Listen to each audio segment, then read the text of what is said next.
네, 안녕하십니까. 하나님 은혜로 베트남 잘 다녀온 13기 민회원이랍니다. 제가 베트남 선교를 가려고 준비하면서 이제 제게 주어진 미션은 무엇이었냐면 작은 나라가 이제 세계 선교에서 할 수 있는 역할을 좀 나누기 위해서 한국 선교 역사하고 그리고 최근의 사회 변화들 그리고 그곳에서 이제 저희들이 이 시기에 살아가면서 어떻게 선교하는 나라가 돼야 되는지에 대해서 나누는 그런 강의를 하나를 했고요. 그리고 제가 국제학 전공하고 있고 지역학 전공하고 있어서 저 스스로는 그런 제가 가지고 있는 전공하는 그런 관점에서 베트남을 좀 한번 이해해보고자 했습니다. 그런 과정에서 좀 많은 생각들이 드러났고요.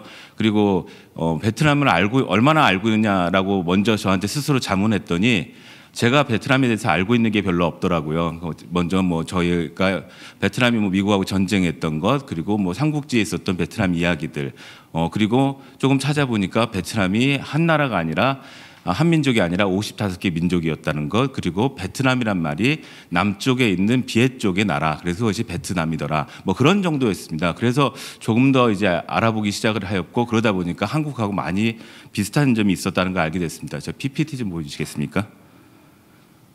베트남을 이제 숫자로 먼저 역사를 숫자로 좀 알 수가 있었습니다. 첫 번째는 천하고 그거는 이제 청동기 시대의 천년을 의미한답니다. 그리고 그 다음에는 천년입니다. 그건 중국이 지배했던 시대를 천이고요. 그 다음에 900년 있는데 이때가 베트남 왕조 시대입니다. 그리고 80년이 있습니다. 80년은 이제 프랑스 식민 시대이고요. 그리고 30년은 독립하기 위한 통일 전쟁이었습니다. 그리고 40년이 최근에 이제 경제 개혁 개방을 하고 있는 그런 시기를 의미한답니다. 그래서 이건 제가 한 건 아니고요. 다른 자료에서 이제 이렇게 베트남 역사를 숫자로 이해할 수 있다라고 얘기를 했습니다. 지도에서 보시다시피 한국하고 베트남은 떨어져 있지만 한국하고 베트남 사이에 교류가 아예 없진 않았더라고요.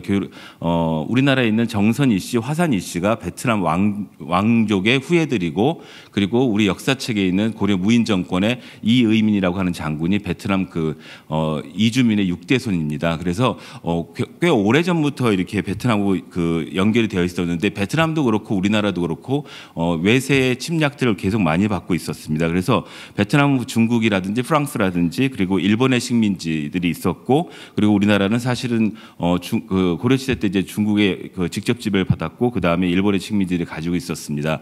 그렇게 영향을 받는 작은 나라가 어떻게 영향을 주는 나라가 돼야 될 것인지, 그래서 과연 현재는 어떻게 살아가야지에 대해서 의문을 가지게 됐고, 이 의문들을 베트남 친구들하고 나누기 시작을 했습니다. 다음 보여주십시오.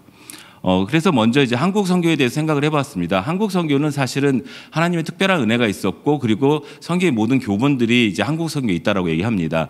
지금 사진에 있는 분은 이제 언더우드 목사님인데요. 이 언더우드 목사님 같은 경우는 4가지의 큰 선교의 형태가 있었습니다. 첫 번째는 다름을 배우는 선교였습니다. 이 다름을 배우는 선교는 뭐냐면 우리 하나님이 은혜를 주셔서 정말로 전 세계에서 유일하게 한국으로 그 나라로 들어오는 목회자 선교사 손에 그 나라 말로 번역된 성경이 있었습니다. 이수정이라는 사람이 번역한 누가복음을 이 언더우드 선교사님이 가지고 들어왔고, 그걸 가지고 한국 말을 배우고 한국 문화를 배우면서 먼저 다름을 배우는 선교를 했습니다. 그리고 두 번째는 이제 섬기는 선교인데요. 한국인 인재 양성을 하게 됩니다. 정동에 위치하고 계시면서 몰락한 양반들을 교육하기 시작을 했고, 거기서 나온 분이 김규식 선생이라든지 안창호 선생입니다. 그리고 세 번째는 뭐냐면 문제를 해결하는 선교인데, 이제 YMCA 운동을 하면서 단체 간의 갈등, 단체 속에서 단체 경기를 주로 하면서 이제 내부 속에 있는 그런 갈등들, 산업공상의 신분제를 없애는 그런 역할을 하셨습니다. 그리고 이제 연세대학을 만드셔서 철학, 신학, 법학 등을 교육을 하면서 스스로 인재를 키울 수 있는 그런 자생력이 있는 선교를 하셨습니다. 이 선교의 모델들은 지금에도 베트남에도 꼭 필요한 모델들이었기 때문에 그런 부분들을 이제 이 베트남 친구들과 나누게 되었습니다. 다음 페이지 보십시오. 한국 역사에서 기독교에서 가장 중요한 것 중에 하나는 뭐냐면 1907년에 있던 평양 대부흥 운동입니다. 물론 이제 이때 전 세계적으로 비슷한 시기에 많은 대부흥 운동들이 있었습니다. 그리고 우리나라는 6.25 전쟁을 겪으면서도 많은 곳에서 이제 기도하면서 전쟁을 하였었고, 그리고 아래 보시는 사진 같이 다들 기억하시겠지만 부활절 같은 때에 이제 여의도 광장 등에서 한 100만 명씩 모여서 기도했던 그런 기도가 먼저 되어 있던 나라였습니다. 제가 이것을 베트남 친구들 나누는 이유는 뭐냐면 한 가지 확신이 들었던 것이 베트남에서도 이러한 일들이 시간의 순서만 다를 뿐이지 이러한 믿음의 역사가 한국이 가장 부족하고 힘든 나라였듯이 베트남도 부족하고 힘든 나라이지만 이런 믿음의 역사가 있으리라는 그런 확신들이 있어서 나누게 되었는데 베트남은 처음에 기독교가 전파된 것은 1911년으로 이제 얘기를 합니다. 그런데 이제 그 다음 페이지 보십시오. 저희 베트남에 가서 이제 여러 교회를 방문하면서 하나님께서 이걸 준비하셨고 그 준비 속에서 의미가 있었다는 걸 느끼게 되었습니다. 먼저 저희가 화요일 날 방문했던 곳이 이제 후아닌 교회였습니다. 보시는 것 같이 1923년에 교회가 창립되었습니다. 그러니까 1911년에 베트남 기독교가 전파됐기 때문에 아주 초기 이제 베트남 교회이고요. 목사님께서는 우이한낀 목사님이시고 74세로 이제 은퇴하시는 시기에 저희가 방문하게 됐습니다. 그리고 등록교인 약 800명이었고 그리고 출석이 200명 정도. 그리고 특별히 여기도 매일 새벽 기도를 5시에 하고 그리고 지교회를 5개를 가지고 있었던 그 교회들입니다. 여기서 이제 좀 놀라운 얘기를 들었는데요. 베트남은 집사님이나 장로 제도가 정립되어 있지 않아서 집사님들이 굉장히 큰 역할을 하고 계시는데 집사님과 그리고 목사님에 대해서 정기적으로 신임을 묻는답니다. 집사님은 2년마다 신임을 묻고 목사님들은 4년마다 신임을 묻는답니다. 그래서 마음이 많이 찔렸습니다.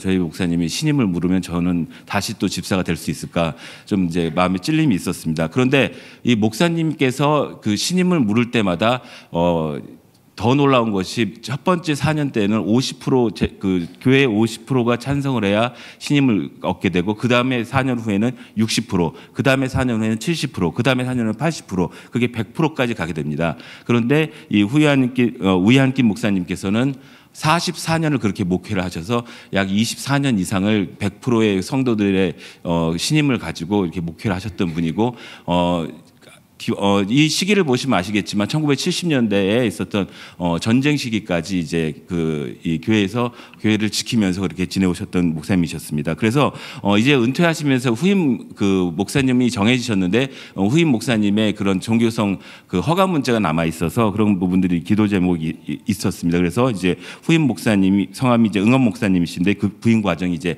마무리될 수 있도록 그렇게 기도를 부탁을 하셨고요. 그 다음 보여주십시오. 다음에는 이제 니미교회입니다. 목요일 날 방문했었는데요. 여기는 더 일찍 돼서 1921년에 창립된 교회이고 그 쫑담 목사님께서 담임 목사님이셨습니다. 여기도 약 500명 정도의 등록교인이 있었고 출석교인이 200명 정도였습니다. 그리고 지교회 역시 이제 2개소를 가지고 있었고요. 여기 교회도 역시 똑같은 그런 신용 과정을 거친 목사님 계셨는데 목사님이 후두암으로 이제 굉장히 고생을 하고 계셨습니다.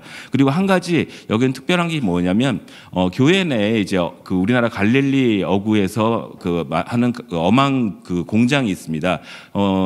그 지역에 있는 아이들을 그리고 지역에 있는 사람들을 이제 올바른 온전한 생활인으로 만들어주기 위해서 직업을 만들어주고 그 직업을 부모님이 가지고 있기 때문에 멀리까지 일하러 가지 않아도 되고 그렇기 때문에 아이들이 병이 걸렸을 때 실제로 이렇게 시작하게 됐던 것이 댕기열로 걸린 한 아이가 5일 만에 죽는 일 때문에 이렇게 생겼답니다. 그래서 교회 내에 이제 공장이 있으면서 40여 명의 성도들에게 일자리를 주고 그리고 활동하고 있었습니다. 그런데 이것도 사실 베트남 전체 내에서 전무후무한 일이어서 베트남에서는 정부에서는 지금 나가라고 하고 있는 그 상태이고 그 나가라고 있는 상태에서 이제 교회에서는 계속 지키고 있는 그런 상태이기 때문에 기도가 필요한 부분이었습니다. 그래서 기도 제목이 뭐냐면 목사님의 건강하고 그리고 교회의 생산 시설이 지속적으로 운영될 수 있도록 그리고 양육받는 아이들이 이제 성장할 수 있도록 그렇게 기도를 부탁을 하셨습니다. 다음 보여주십시오. 그리고 저희가 이제 메인으로 연결됐던 것이 비전 153이었습니다. 가장 놀랐던 것이 뭐냐면 공산주의 베트남에서 이렇게 뜨거운 친구들 그리고 훈련받은 친구들이 있었던 것을 목도할 수 있어서 정말 중요한 시간이었고요. 그리고 여긴 특별히 이제 신학을 가르치기도 하고 비즈니스 선교를 가르치기도 합니다. 그래서 비즈니스와 선교를 결합하는 그런 새로운 시스템으로 이제 베트남 내에서 노력을 하고 있는 곳이었고 저희하고 지속적으로 교류를 가지고 있으니 이제 아마도 직접 만나실 기회가 더 많을 거라고 생각을 합니다. 앞에도 말씀드렸지만 사실은 무엇을 좀 이해를 해보자라고 했는데 이제 마음에 이제 감동들이 많이 되었고 특별히 이제 화요일 날 후아닌 교회를 갔다 와서 이제 수요일 강의를 준비하면서 이제 베트남 사람들이 시를 좋아한다 그러고 저도 저도 한자를 가지고 한시 짓는 거를 좀 취미를 가지고 있어서 고백하는 마음으로 이제 한시를 하나 지었고 이거를 가지고 말씀의 결론도 맺고 그리고 기도 제목을 좀 나눴으면 좋겠습니다. 다음 보여주십시오.